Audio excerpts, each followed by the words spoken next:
देखो, ये जापान की सबसे फेमस डिश है जिसे खाने के लिए लोग बहुत दूर दूर से आते हैं।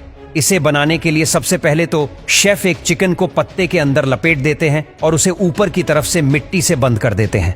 फिर उसे भट्ठी के अंदर डाल देते हैं। इसके बाद जब चिकन अच्छे से पक जाता है तो उसे बाहर निकाल लिया जाता है, जो देखने में कुछ ऐसा लगता है। देखो, चाइना वाले बांस को मोड़कर महीने के लाखों कमाते हैं। ये सख्त और मजबूत बांस को भी बिना तोड़े आसानी से मोड़ देते हैं। असल में ये सारे बांस को एक खास केमिकल में रात भर डुबा कर रखते हैं, जिससे सुबह तक बांस नरम और लचीले हो जाते हैं, जिन्हें मोड़ने के बाद इन्हें पतले बांस से डिजाइन बनाकर कुछ इस तरह की रॉकिंग चेयर बनाते हैं, जो कि लाखों में बिकती है। देखो, ये दुनिया की सबसे डिफिकल्ट जॉब है। दरअसल ये लोग प्रोफेशनल जायंट बेल सिंगर्स है और इस जायंट बेल को बजाना कोई बच्चों का खेल नहीं है।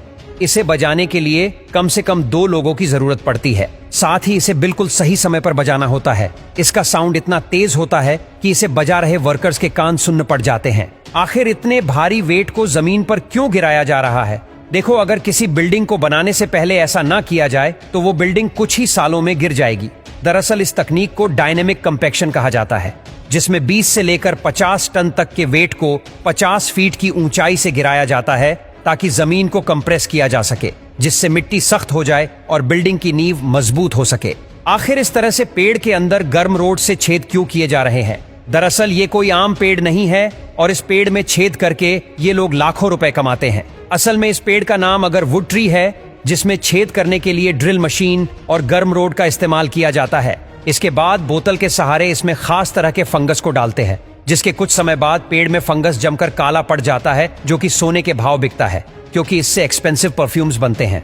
आप में से ज्यादातर लोग ये मानते होंगे कि सारे मोती नेचुरल ही होते हैं, पर ऐसा नहीं है, क्योंकि नेचुरल मोती का बनना बहुत ही रेयर होता है, जिसमें कई साल लग जाते हैं।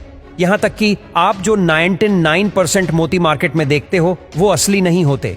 इन्हें भी इंसानों द्वारा ही बनाया जाता है, जिन्हें कल्चर्ड मोती कहते हैं। इन्हें बनाने के लिए ऑयस्टर के अंदर एक फॉरेन मटेरियल को डाला जाता है, जो कि ऑयस्टर के नेचुरल डिफेंस मैकेनिज्म को ट्रिगर कर देता है, जिसके कुछ ही दिनों बाद हमें एक मोती मिलता है। वही जब किसी पेंगुइन को फीमेल पेंगुइन से सच्चा प्यार हो जाता है, तो वो फीमेल पेंगुइन को अच्छा वाला गोल पत्थर गिफ्ट करने के लिए पूरा आइलैंड छान मारता है। शायद आपको नहीं पता होगा कि ऑस्ट्रेलिया में कई जगहों पर कंगारू को भी ट्रेन किया जाता है, जिसमें उन्हें बॉक्सिंग और फाइटिंग सिखाई जाती है, जिससे इनकी किक और भी ज्यादा पावरफुल हो जाती है। कोरिया के लोगों को हाथी की सूंड पर बैठने में बहुत मजा आता है, इसीलिए ये जू वालों को एक्स्ट्रा पैसे देकर हाथी की सूंड पर बैठते हैं।